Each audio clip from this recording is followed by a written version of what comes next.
नमस्कार। आइए आज थोड़ा ठहर कर मेष राशि के 8 से 14 मई के साप्ताहिक मार्गदर्शन पर चर्चा करते हैं। देखिए, ये कोई आम भविष्यवाणी नहीं है। हम यहाँ आपकी आंतरिक ऊर्जा, उसके संतुलन और ठंडे दिमाग से निर्णय लेने पर बात करेंगे। आखिर इस हफ्ते की ऊर्जा आपसे क्या कह रही है और छोटी छोटी बातों पर ध्यान देकर हम कैसे इस सप्ताह को शांत और बेहतर बना सकते हैं। चलिए इस खूबसूरत सफर की शुरुआत करते हैं। इस एक बहुत ही सटीक विचार पर गौर कीजिए। रिएक्ट कम, थिंक ज्यादा, एक्ट स्मार्ट। यानी प्रतिक्रिया थोड़ी कम दें, विचार ज्यादा करें और एक्शन बिल्कुल समझदारी भरा हो। अब हम सब जानते हैं मेष राशि एक अग्नि तत्व है, एक फायर साइन। ये बिल्कुल नेचुरल सी बात है कि इस राशि के लोग स्वभाव से ही बहुत जोशीले, निडर और थोड़े तेज होते हैं। लेकिन इस हफ्ते का आकाशीय संकेत थोड़ा अलग बराव की मांग कर रहा है। ये हफ्ता आपसे कह रहा है कि थोड़ा ठहराव लाइए, आत्मचिंतन कीजिए और अपनी रफ्तार पर थोड़ा नियंत्रण रखिए। ये पूरा सप्ताह एक तरह से आपकी ऊर्जा का ही टेस्ट है। तो जीवन के सबसे पहले आधार की तरफ बढ़ते हैं, ऊर्जा का प्रबंधन यानी एनर्जी मैनेजमेंट। मेष राशि वालों के लिए ये हफ्ता इस बात का सबसे बड़ा परीक्षण है कि कब पूरी रफ्तार से आगे बढ़ना है और कब थोड़ा सा ब्रेक लगाना है। ये जानना सच में सबसे जरूरी है, क्योंकि आप भी मानते होंगे सही समय पर लिया गया ठहराव ही आगे की बड़ी सफलता के रास्ते खोलता है। अगर हम इस हफ्ते को 2 हिस्सों में बांटकर देखें तो 8 से 10 मई के बीच हो सकता है थोड़ी उलझन रहे या ओवर थिंकिंग ज्यादा हो। फैसलों में थोड़ी देरी आना इस वक्त बिल्कुल स्वाभाविक है, तो इसे लेकर परेशान मत होइए। इस समय को बस रुकने और विश्लेषण करने के लिए इस्तेमाल कीजिए। वहीं दूसरी तरफ 11 से 14 मई का समय बिल्कुल एक्शन लेने का है। इस दौरान कम्युनिकेशन काफी बेहतर हो जाएगा और स्थितियों की सारी धुंधलाहट छट जाएगी। अगर कोई बहुत जरूरी मीटिंग या चर्चा करनी है तो कोशिश कीजिए कि उसे इस दूसरे हिस्से में रखा जाए। नतीजे डेफिनेटली बेहतर मिलेंगे। आइए अब बात करते हैं आपके कार्यक्षेत्र की। यहाँ हमारा फोकस होना चाहिए धैर्य और काम को पूरा करने पर। 8 से 10 मई के बीच ऐसी संभावना है कि ऑफिस में कुछ तकनीकी समस्याएं आएं या माहौल थोड़ा कंफ्यूजन भरा बन जाए। ऐसे में आपकी सबसे बड़ी जीत इसमें है कि आप बिल्कुल शांत रहें। अपने सीनियर्स या सहकर्मियों के साथ किसी भी तरह के इमोशनल आक्रोश या तेज आवाज से बचना इस दौरान बेहद जरूरी है। हमेशा ध्यान रखिए, असली विजेता वही होता है जो शुरू किए गए काम को पूरी तरह अंजाम तक पहुंचाता है। 10 से 13 मई के बीच का समय बिजनेस माइंड्स, फ्रीलांसर्स और स्टूडेंट्स के लिए प्लानिंग और आगे की बातचीत के लिए काफ़ी शानदार है।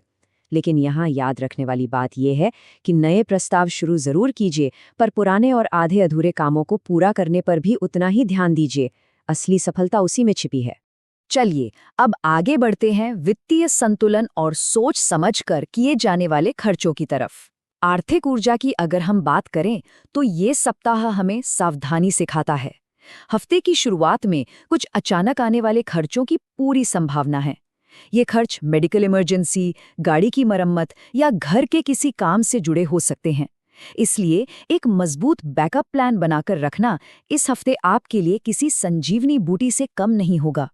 कुछ भी खर्च करने से पहले अपने आप से बस एक छोटा सा सवाल पूछिए, अगर ये पैसा आज खर्च ना हो तो आखिर दिक्कत क्या है? ये महज एक सवाल नहीं है दोस्तों, ये हर रोज अपनाई जाने वाली सिर्फ 10 सेकंड की एक कमाल की आदत है। खर्च करने से पहले जब हम ठहरकर अपने आप से ये पूछते हैं ना, तो जरूरत और हमारी भावनाओं के बीच का अंतर तुरंत समझ आ जाता है। आप खुद देखेंगे कि कई खर्च जरूरत नहीं बल्कि सिर्फ उस वक्त के मूड का नतीजा होते हैं।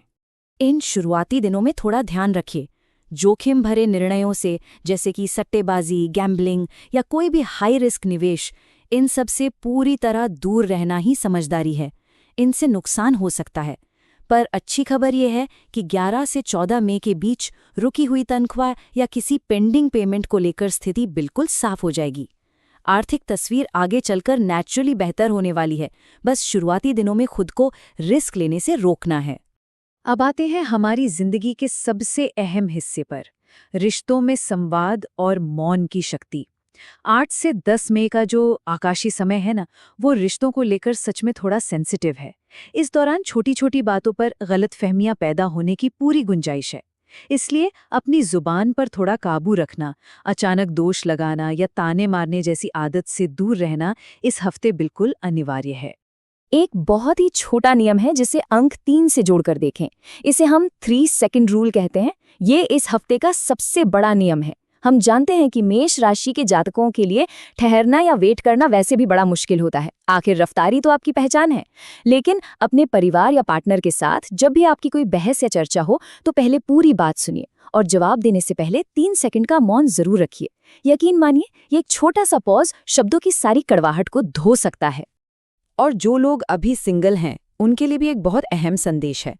नई मुलाकातों का बिल्कुल खुलकर स्वागत कीजिए, पर अपना विवेक जरूर बनाए रखिए।